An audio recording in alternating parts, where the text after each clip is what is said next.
Well, good evening, everybody. This is Dave coming to you from my dog yard in my backyard here in Southern Maryland. Trying something different. I let my dogs be outside as much as I can.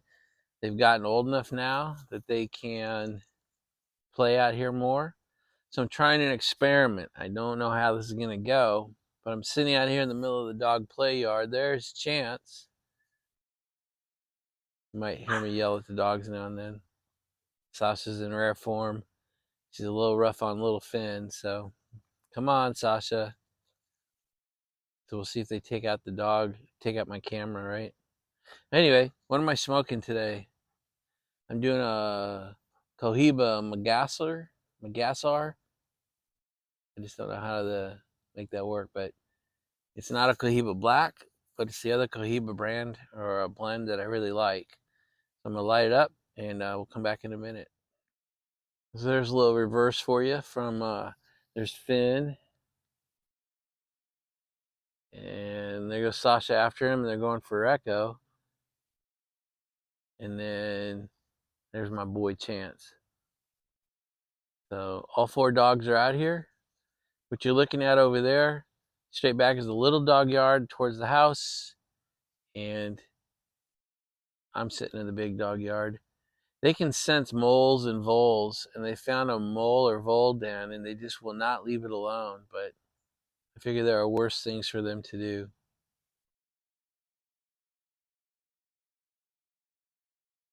All right, enough dog sight for now.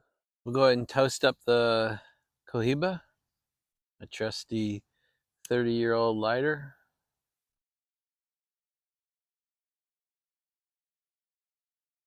I'm toasting the foot, Jim, just to frustrate you, buddy.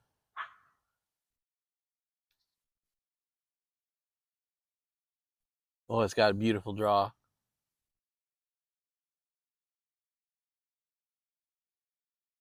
It's gonna be good. I can tell already.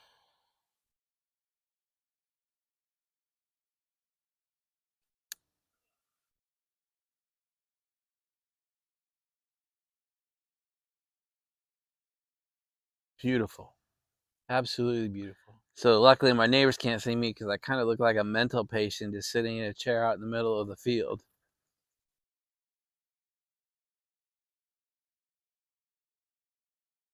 I think Finn may have retired for the evening. He's headed for the back sunroom.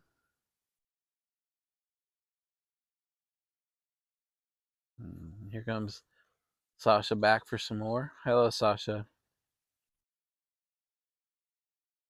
Guys, it's absolutely perfect out here. It's probably 78, 75. No humidity, barely a breeze. My God, it's absolutely perfect. For June 1st, it's just crazy nice out here. So my wife's flower garden is coming towards part of its peak. So I've done some flower garden videos for you. I'll append them to the end of this just so I don't waste non-flower people's time.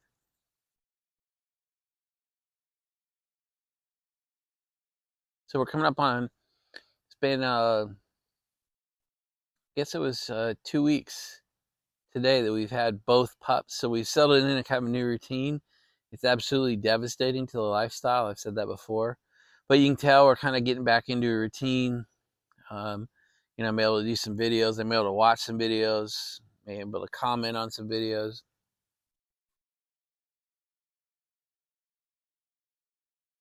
It just requires some flexibility on my part. So Sasha and I've settled into a routine. The dogs seem to be very active from say 5:30 in the morning to 9, and then they're done, and then they're kind of done till 3 or 4. So I catch Sasha's quiet time in the paddock, and the girls catch Finn's quiet time here at the house. Then we come back out here 5 to 7 is sort of another really active period. They eat dinner, they get the zoomies, they're just running around out here for 30 minutes or an hour. And then just about now, 7:30, they start to quiet down again. So get the routine down. They're starting to become, I don't want to say house trained yet, but they get it. That's Sasha's intruder alert bark. Good girl, Sasha. Big bark coming out of that little body. She definitely knows her role. She's going to be a good protector, a good defender. That's actually what Sasha means, defender.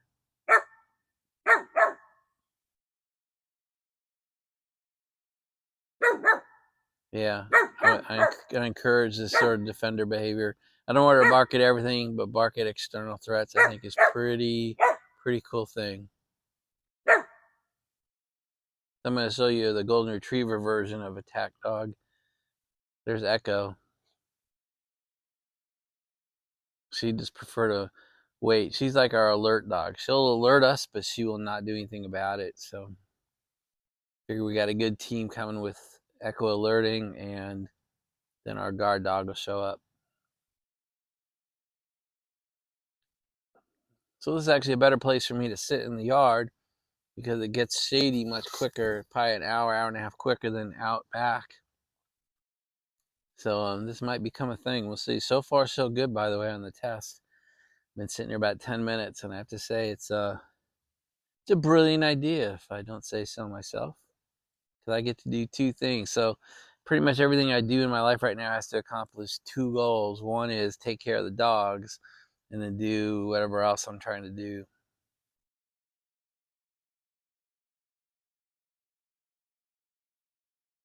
I'm bachelor in it still. Amory's still over on the Eastern Shore of Maryland. It's about a 2-hour drive, so she probably won't show up till 10 o'clock or later. And then my girl Lauren just went over to the horse farm to ride her horse Cooper. So it's just me and the 4 animals. My wife might say the 5 animals. So a lot of you seem to be surprised by, we'll talk politics for a minute. So politics warning, I'm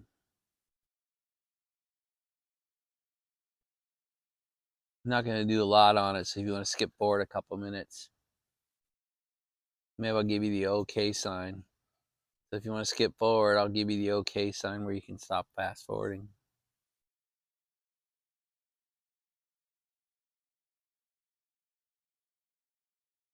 So a lot of you seemed shocked at the Trump verdict. I think you're deluding yourselves. Trump, there's a foregone conclusion that he's going to be found guilty, certainly given the jurisdiction in which they chose to try him.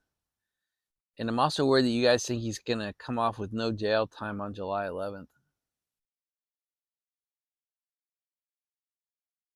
I think you think he's going to sail through the election, that he's going to win by a landslide, be sworn in as president, and turn this whole country around.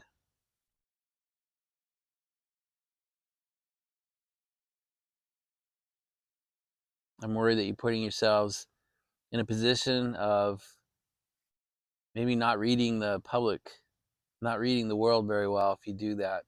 And I'm also worried you're setting yourselves up for heartache through July, August, and into the election.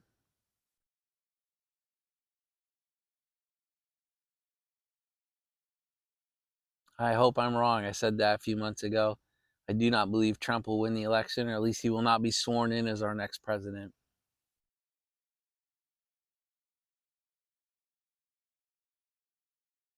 What worries me more is that the Democrats have come to realize that Biden is not the right candidate, and I think you're going to see them swap it out.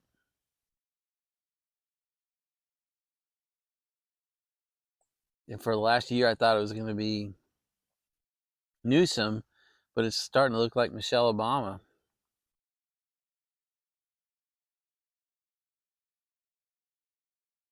So I would start taking some mental readiness pills. I think, we're in for a long 4 or 5, 6 months.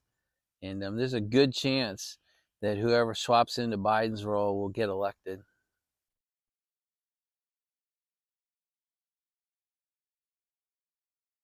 Not what I want to happen, not what you want to hear, but I think you're deluding yourself if it's all roses from here. Like I've seen some videos that said Trump's now been convicted to 4 more years in the White House. I don't think so.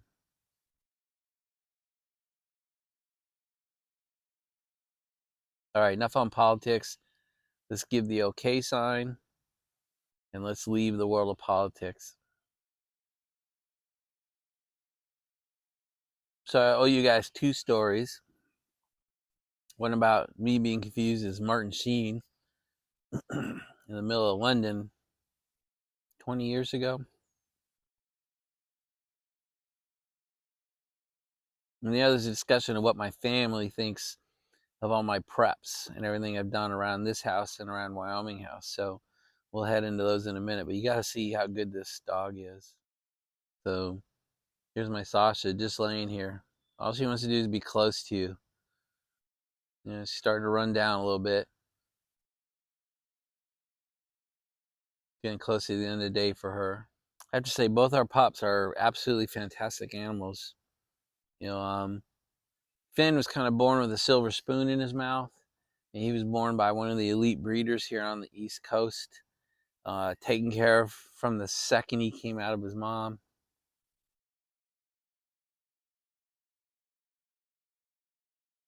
Was around both of his parents, around all his litter mates, truly groomed with the best food, the best medical care, the best nutritional supplements known to breeders. And the other one was just dumped on the side of the road, and has every reason to be mistrusting and angry and a little bit broken mentally. Not the case. They're both absolutely perfect. I gotta say, Finn is probably the nicest, cutest, gentlest dog we've ever raised.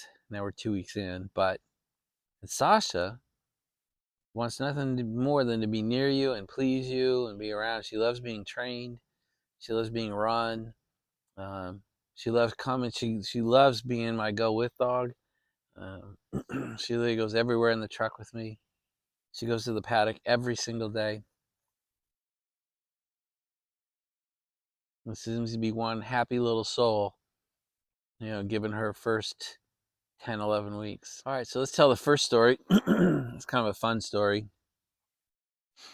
So when I wore a suit every day in downtown DC, and I was confused as Martin Sheen many a time. I'm gonna put his picture up. I think it's gonna come up right here. I'm gonna show you his picture when he played the president on West Wing. And I must have heard it 500 times over the years that show played or aired, that I looked just like Martin Sheen when I was wearing my suit.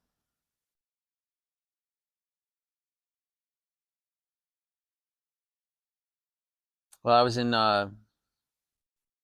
Piccadilly Circus, downtown London, and we'd been going out. I was on a delegation from the U.S. to do some business development for the U.S. We were trying to get some DoD business to move into the United States from the UK because they were looking for a U.S. home base, and we were trying to get them into our county.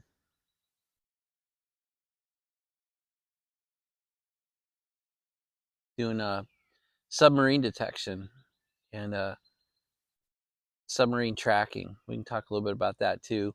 But I had a top secret clearance at the time, so my TS got transferred to him, so I was able to sit through the presentation, not only as a politician, but as a guy who understood the DoD business and U.S. federal government business. We ended up winning it, and we ended up bringing them, and their U.S. base was in my county for a long time.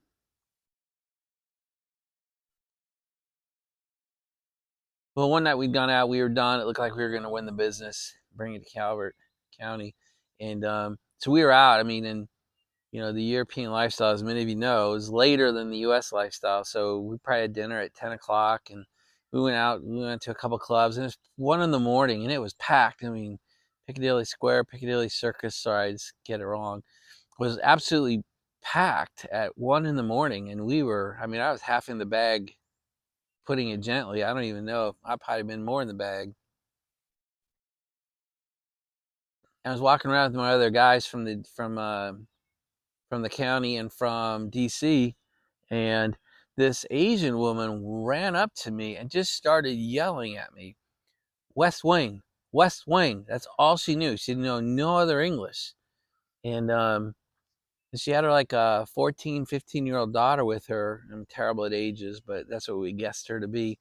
And she was shoving her daughter up against me, and she had her camera out, and she was saying, "West Wing, West Wing." There, Sasha almost knocked it over. And I kept saying, "No, no, not West Wing, not West." She couldn't understand anything I said, and she obviously wanted me to take a picture with her daughter. And we eventually decided we're either going to create an international incident at 1:30 in the morning, or I was going to go ahead and admit that I was the president and Martin Sheen, and that I was someone worthy to start taking pictures with. So one of my buddies grabbed her camera, and we must have taken 100 pictures of me with her daughter, and me with her, and me with her and her daughter. So somewhere in Asia, I am up on somebody's mantle as their prize catch on their trip to London. I never lived that down. I mean, to this day, if I see any of those guys, they all laugh about me being the president and Martin Sheen.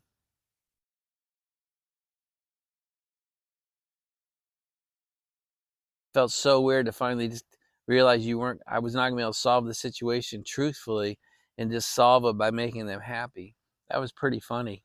And they ran away. They couldn't have been happy. They were gibbering in whatever language they came from.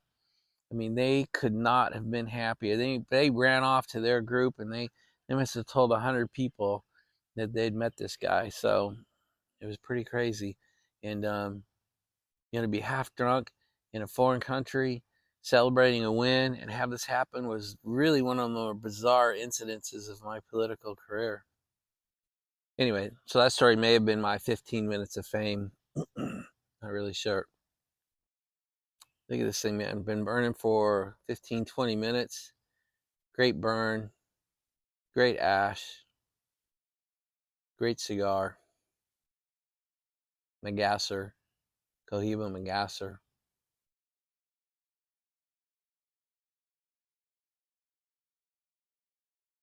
All right, so the next thing we should talk about is how my family reacts to the nutball that is their husband and their dad. So the answer is kind of long, kind of complex, has many layers and levels that you might expect most of my answers are. So we'll start out with that I've always been a bit of a prepper. I've always been a bit of a Boy Scout. Always be prepared. Two is one and one is none. Always have a spare. Things like that. So even in our cupboards, silly things like our jug of salt, the one we're using, and the one that's behind it. And I've had that in my house literally since Amber and I got married. So the laundry soap that we're using, and the laundry soap behind, a Downy softener, and the one behind it. You know the milk we're drinking, and another one out in the garage. Always, always, always, always the one we're using, the open one, and the spare. Always. That's just been who I've been from the very beginning. So that irritated him sometimes, but and then when you finish the one you're using, you pull the spare up, you put it on the grocery list or the buy list, and then I would go buy it, and I would do the grocery. I've done the grocery shopping for 20 or 25 years for the family.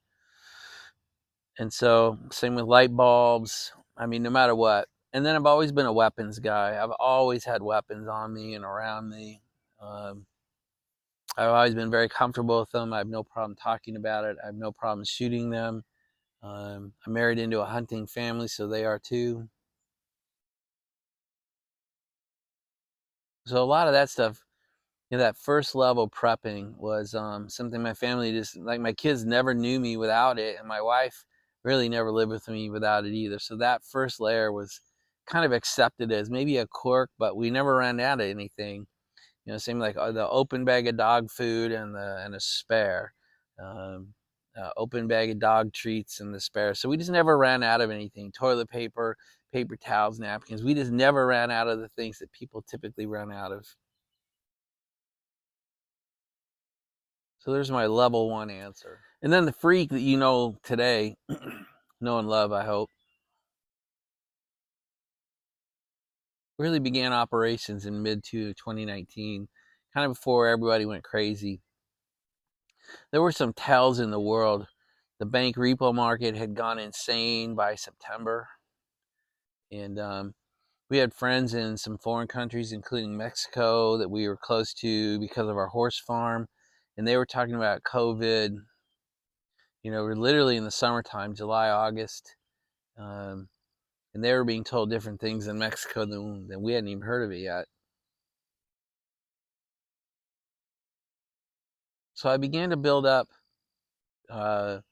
level 2 preps, the food items, that all the canned foods and dry goods and powdered drinks and all that, enough for us to not have to go to the grocery store for really several months. And it all went down into kind of my area in the basement, and they thought I was a little weird doing it because I did it, every week I'd put a little more in, a little more in, a little more in. You do that for 6, 7, 8 months, and pretty soon by February or March of 2019, I had quite a bit built up, enough that we wouldn't have to go to the grocery store, for months.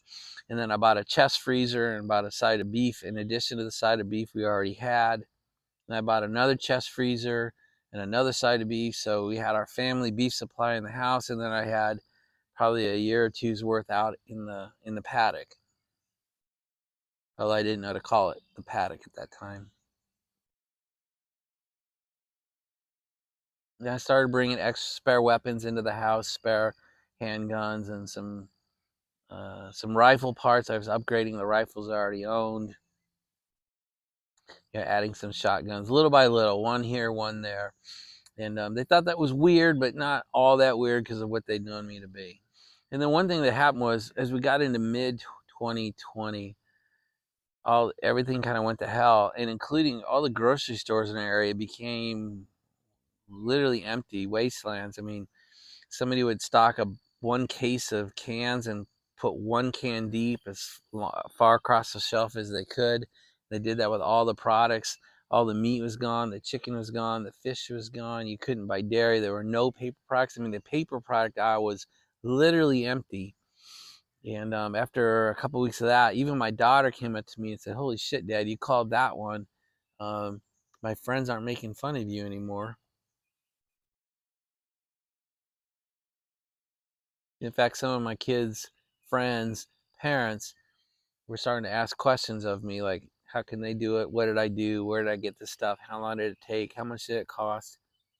And so that kind of reset the weird dad husband behavior to normal. So all those preps are normal. But kind of the worst it got through 2020, I started bringing in long-term storage food, those 5-gallon buckets full of grains and rice and beans and vegetables, dry goods, dried vegetables, dried fruits, coffee, canned dog food, enough for us to, hunker in the house if something were to go wrong for at least a year.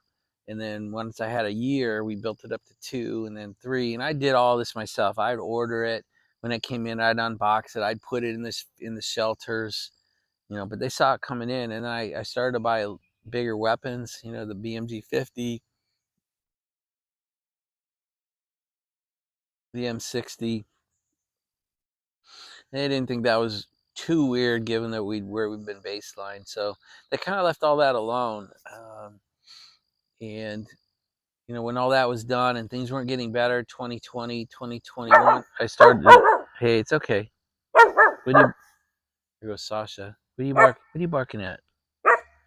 And so then I started bringing in like the hazmat suits and the med preps and the com preps. And my wife made it clear. She goes, if we get to that point, if we go Mad Max, I don't want to be here.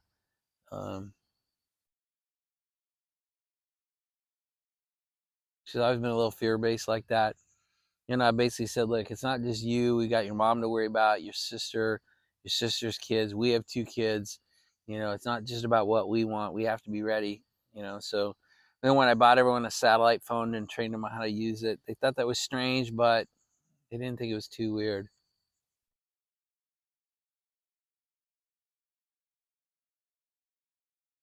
So now we're, almost 3-4 years later. Things have gotten largely more normalized as far as my kids are concerned.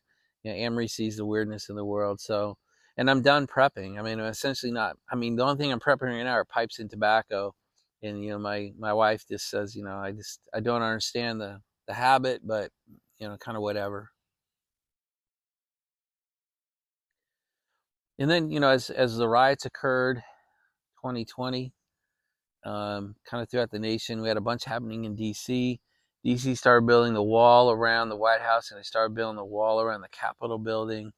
And then for a while, they put a National Guard Humvee at every intersection in D.C. That made things a little more real for my wife, because that's a 30-minute drive from where we live. And then we started having incidences in Crofton, Maryland, and Bowie, Maryland, which is just 20 miles up the road. Then we started having riots and incidences, human chains closing roads in Annapolis. And then that stuff became real. And all of a sudden, the weapons weren't so weird. And in fact, my wife said, hey, it's time for me to get my carry permit, and I need to be trained on how to carry and use a sidearm. And so, that's when we got her Glock 43X, and we went to the range every Wednesday for several months.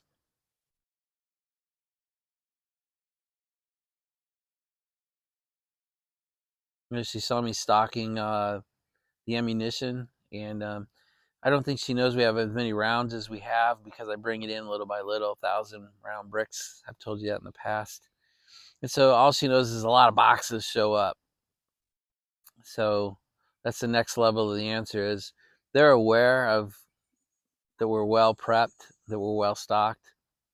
Do they know we're as well prepped in meds as we are? Probably not. She probably doesn't realize how many rounds of ammunition we have here or in Wyoming. If she did, she'd just shake her head at this point. She shakes her head at the tobacco cellar, especially here, because it's visible when she comes into the paddock. So I think she disagrees with some of that, but just knows better. So the other layer to the answer is I've always been a maverick. I've always been a little off. I've always done things many people wouldn't do. And my wife has witnessed all of it. So in 94, when I told her that I had the opportunity to start my own company, and so I did it, I didn't really brief her on it or ask her opinion on it. I just started my own company. And her only request was, don't screw up the house payments, right? Just don't lose the house. That was her only thing. She thought I was out of my mind to start my own company.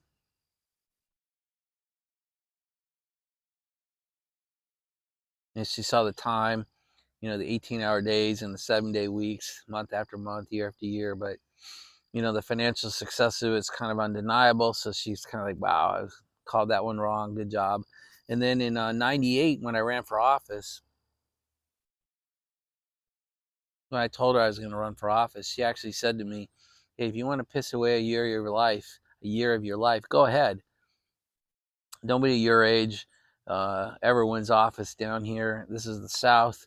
This is a good old boy network. You got to live here 20, 30 years.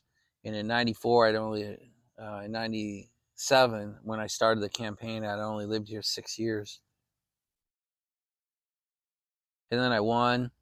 And then the board elected me president of the board. I spent 6 of my 8 years as president of the Board of County Commissioners. And she's like, wow, holy shit. I guess I called that one wrong too.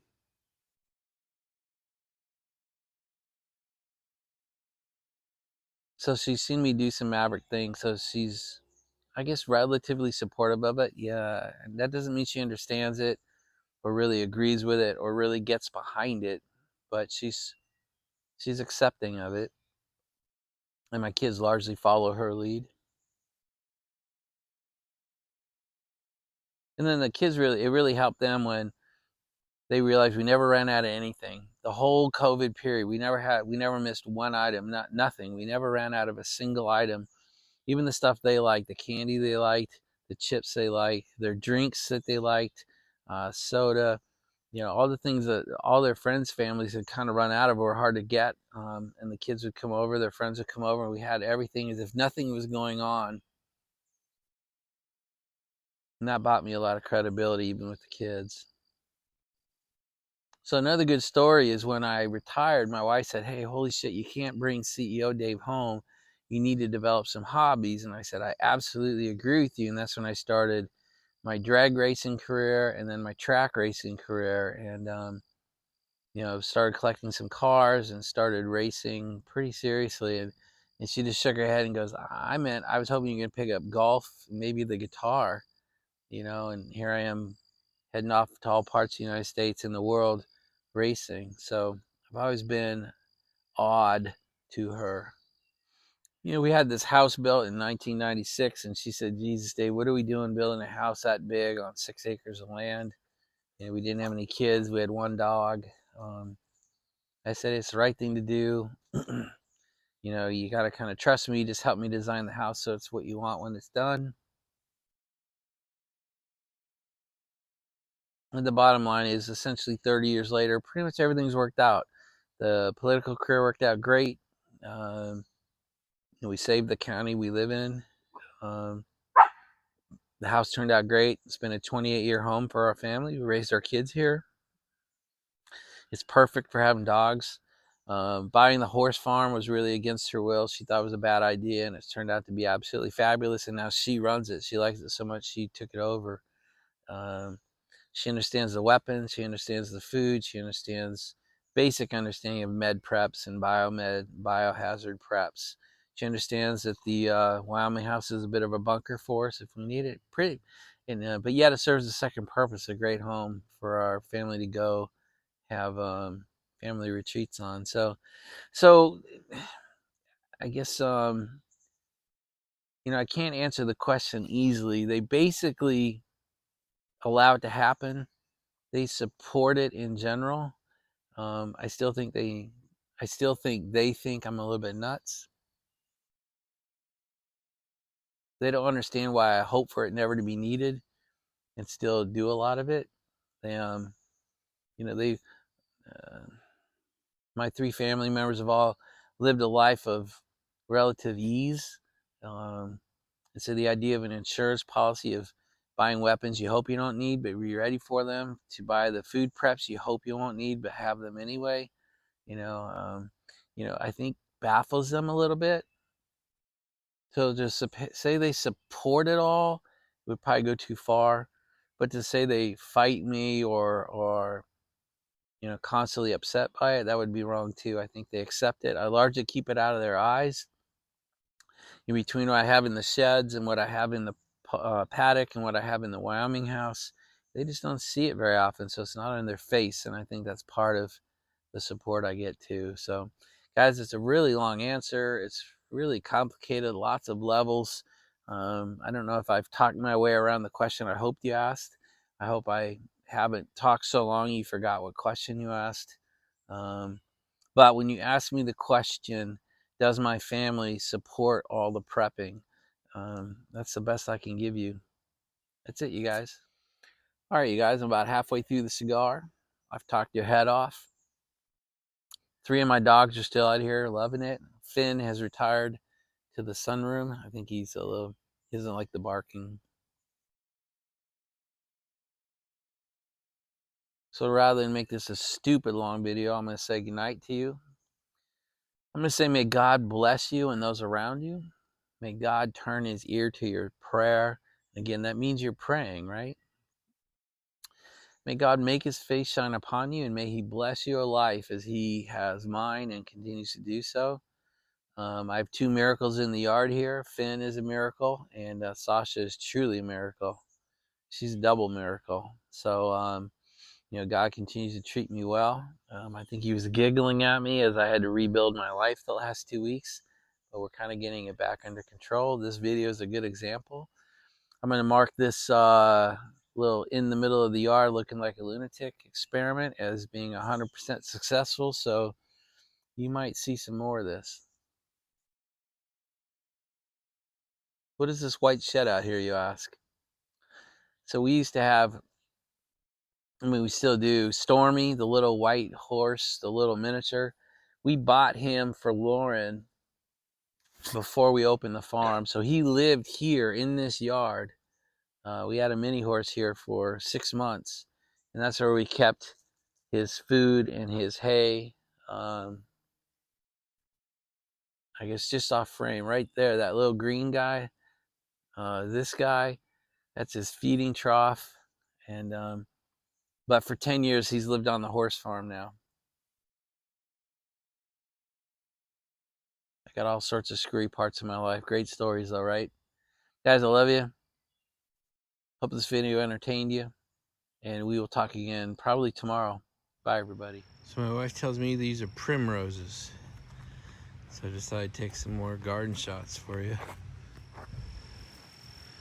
Here's Sasha having a little bit of fun in the front yard.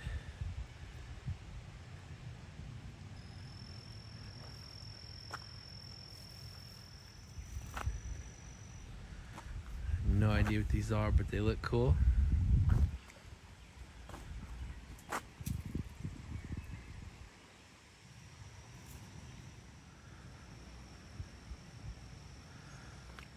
And you gotta see this. So these are Stelladora daylilies. My wife's just got them everywhere. They obviously love the climate here. We've had a great spring. It just goes on and on.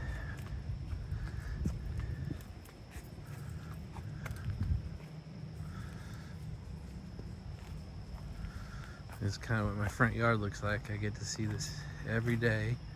I obviously get no credit for what you're seeing.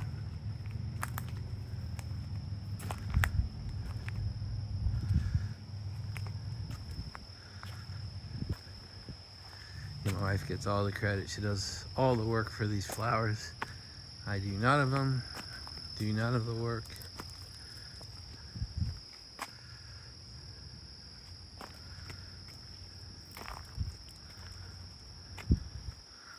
It's kind of coming into peak flower garden time. I just wanted to show it to you because it looks this good. Even this little path that goes around the side of the house.